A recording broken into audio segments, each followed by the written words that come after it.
After a long, frozen, bitter gray winter, the sun came out yesterday, and I walked Nora up the hill to soak it up, and so she could have a good leash-free run. Looking out at the open valley, the sheep farm below, the Catskills in the distance, and the few patches of white snow left, I could just feel the seasons changing. The dirt, grass, and soil start to peek through. A heavy weight feels like it's moved on. It's that magical feeling of possibility. It's funny because my father-in-law Morty recently asked me what my plan was for different seasons of Cidiot. How would one end and the other begin? What would be the difference? My answer was the same of many entrepreneurs who rush an idea into production without thinking of every detail, milestone, and roadmap. I said, Dad, I have absolutely no idea.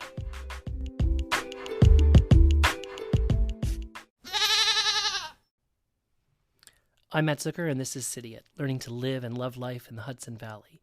Episode 16, Season Finale, The End of the Beginning. I look back since July when Cidiot started and think about this journey becoming a local. The truth is I feel pretty wise, but still kind of stupid. There's what we know would matter but didn't know, and there's still what we don't even know we don't know. For example, we knew friends would be a challenge to make, but it took a while to figure out it would happen in phases and be a constant rebuilding exercise. 4 years later, we're still at restaurant bars, talking it up with people next to us. Where are you from? How many days you're up? Have you been to Spiegelten? You never know who might be at your next dinner party. And then there's the house. We had owned a house-like apartment in a brownstone, but not a standalone cottage with all its plumbing and outdoor challenges. We just realized it's 3 years since we had our septic pumped, and believe me, we are not getting caught off guard again. And who knew the garden would be such a love? Brian's already moving plants from the guest room back to his little greenhouse. We knew we loved animals and farmland, but it would take much more time to get up close and see what it was really like. Dairy cows versus Holsteins, Nubian goats versus La Manchas, ducks versus geese.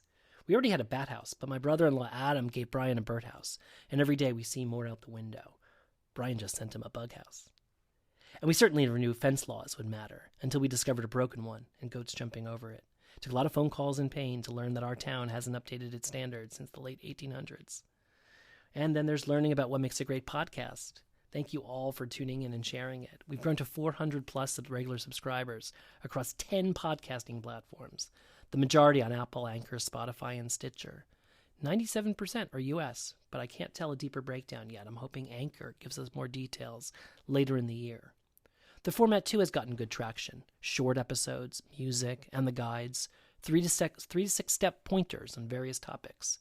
Still, my mom thinks I talk too fast. Some good press from Hudson Valley Magazine and Chronogram, listed as one of 6 Hudson Valley podcasts you should listen to.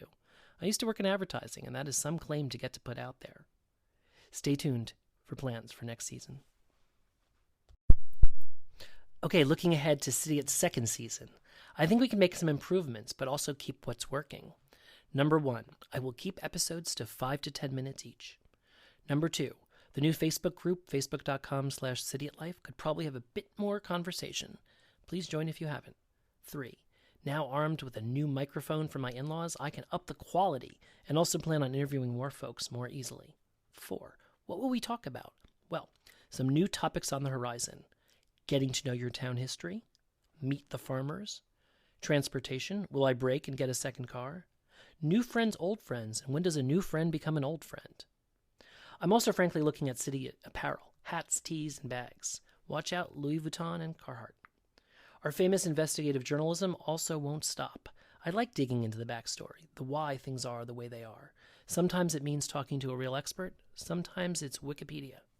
Special thanks to my husband, Brian, for bearing with it, as well as being a great contributor. A lot of Sundays, I disappear for a few hours to write and record or ply him with Rosé to get ideas for episodes.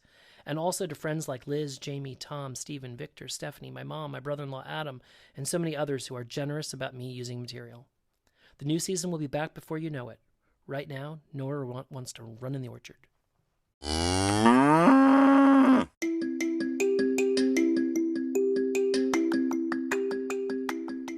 Cidiot is produced by Matt Zucker and will be back soon with all new episodes. Join our Facebook page at facebook.com/CidiotLife and follow Matt on Twitter @MattZucker. Thanks for listening. Come visit.